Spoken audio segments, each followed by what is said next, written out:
உங்கள் வீடு தேடி வரும் அரசு. உங்களுடன் ஸ்டாலின். அண்மை செய்தியை பார்த்து வருகிறோம்.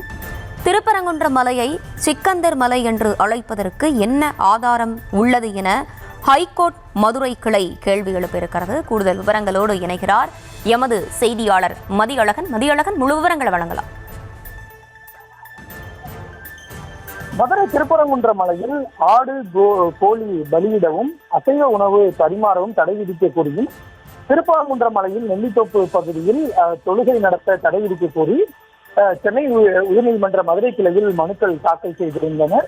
இந்த மனுக்களை விசாரித்த சென்னை உயர்நீதிமன்ற மதுரை கிளையினுடைய 2 நீதிபதிகள் கொண்ட அமர்வு மாறுபட்ட தீர்ப்பு வழங்கியது. இதனையடுத்து இந்த வழக்கில் இறுதி முடிவுக்காக இந்த வழக்கை 3வது நீதிபதி நியமித்து சென்னை உயர்நீதிமன்ற தலைமை நீதிபதி உத்தரவிட்டிருந்தார்.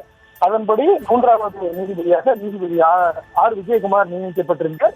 இந்த நிலையில் இந்த வழக்கு இன்று நீதிபதி முன்பு விசாரணைக்கு வந்தது. அப்பொழுது நீதிபதி பல்வேறு கேள்விகளை எழுப்பினார். சிக்கந்தர் மலை என்று அழைப்பதற்கு என்ன ஆதாரம் உள்ளது என்றும், ஆடு கோழி பலியிடுவதற்கு கந்தூரி நடத்துவதற்கும் அனுமதி உண்டா என்றும், நெல்லித்தோப்பு பகுதியில் இஸ்லாமியர்கள் தொழுகை நடத்துவதற்கு அனுமதி இருக்கிறதா எனவும் அரசு தரப்பிற்கு நீதிபதி கேள்வி எழுப்பினார். மனுதாரர்கள் தரப்பில் ஆஜரான வழக்கறிஞர் ஆடு கோழி பலியிடுவதால் மலையின் புனிதம் கெட்டு தீட்டு படும் என வாதிடப்பட்டது.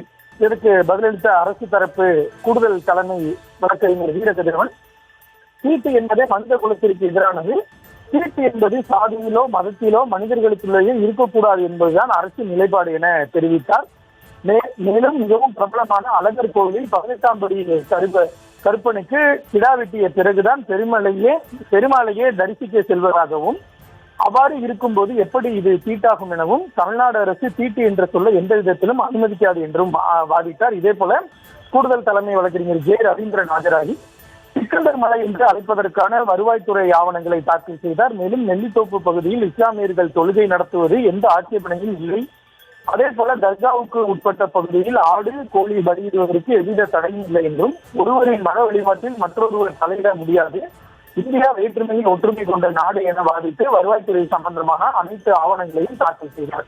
இதனைத் தொடர்ந்து மத்திய அரசினுடைய தொல்லியல் துறை தரப்பில் அவர்களது வாதங்களை வைப்பதற்காக வழக்கினுடைய விசாரணையை ஆகஸ்ட் 13ஆம் தேதிக்கு ஒத்திவைத்து நீதிபதி உத்தரவிட்டார்.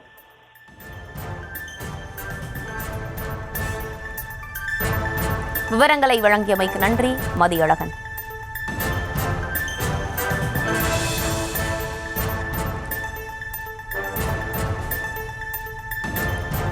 உங்கள் வீடு தேடி வரும் அரசு. உங்களுடன் ஸ்டாலின்.